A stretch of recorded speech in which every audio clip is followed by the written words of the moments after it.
जिस भारत को दुनिया का मैंगो किंगडम कहा जाता है, उसी भारत के आमों को जापान ने अचानक लेने से मना कर दिया है।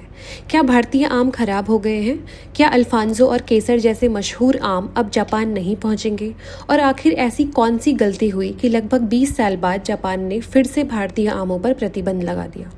आज के इस वीडियो में हम जानेंगे कि जापान ने भारतीय आमों के आयात पर रोक क्यों लगाई, इसका किसानों और व्यापार पर क्या असर पड़ेगा और क्या यह प्रतिबंध हमेशा के लिए है या नहीं। तो चलिए शुरू करते हैं।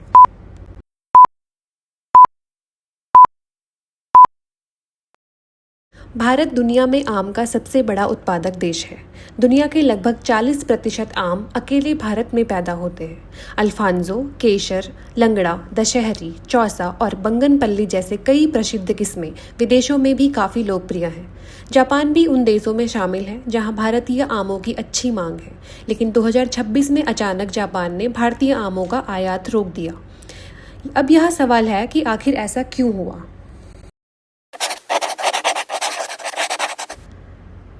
क्या भारतीय आम खराब हो गए हैं? इस सवाल का जवाब है बिल्कुल नहीं। भारतीय आमों की गुणवत्ता में कोई समस्या नहीं पाई गई है। असल वजह कुछ और है। समस्या आमों में नहीं, बल्कि उन्हें निर्यात करने से पहले अपनाई जाने वाली सुरक्षा प्रक्रिया में पाई गई है।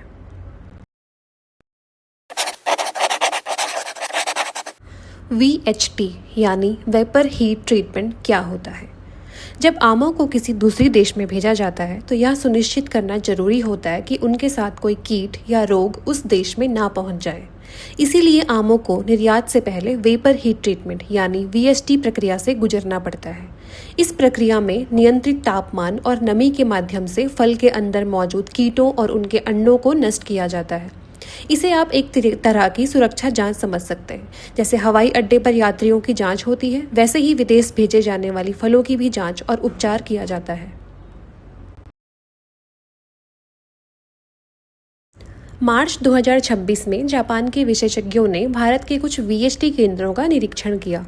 निरीक्षण के दौरान उन्हें फ्यूमिगेशन और डिसइंफेक्शन प्रक्रिया में कुछ कमियां दिखाई दी।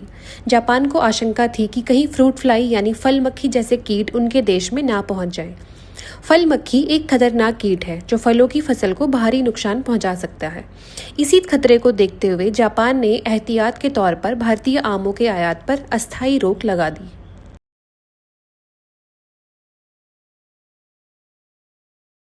यह पहली बार नहीं है।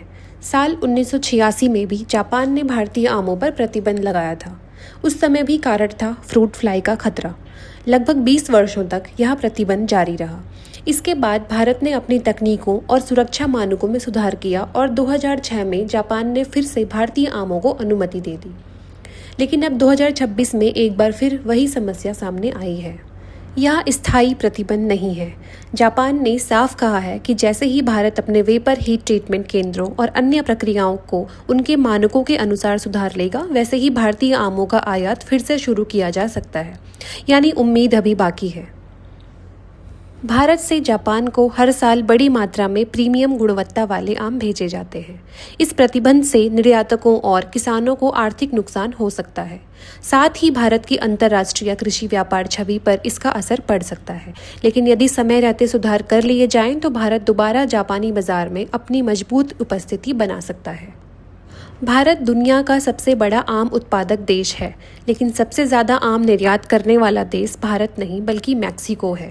इसका मुख्य कारण है अंतर्राष्ट्रीय गुणवत्ता मानकों और निर्यात व्यवस्थाओं का बेहतर पालन। यानी केवल उत्पादन ज़्यादा होना ही काफ़ी नहीं है, बल्कि वैश्विक मानकों का पालन करना भी उतना ही ज़रूरी है।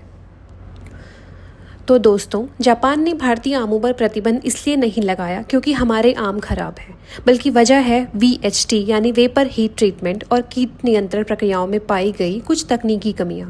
उम्मीद है कि भारत जल्द ही इन कमियों को दूर करेगा और एक बार फिर अल्फांसो, केसर और अन्य भारतीय आम जापान के बाज़ारों में अपनी मिठास बिखेरते नजर आएंगे। अगर आपको यह जानकारी पसंद आई हो तो वीडियो को लाइक करें, चैनल को सब्सक्राइब करें और कमेंट में ज़रूर बताएं कि आपका पसंदीदा आम कौन सा है। मिलते हैं अगले वीडियो में। धन्यवाद।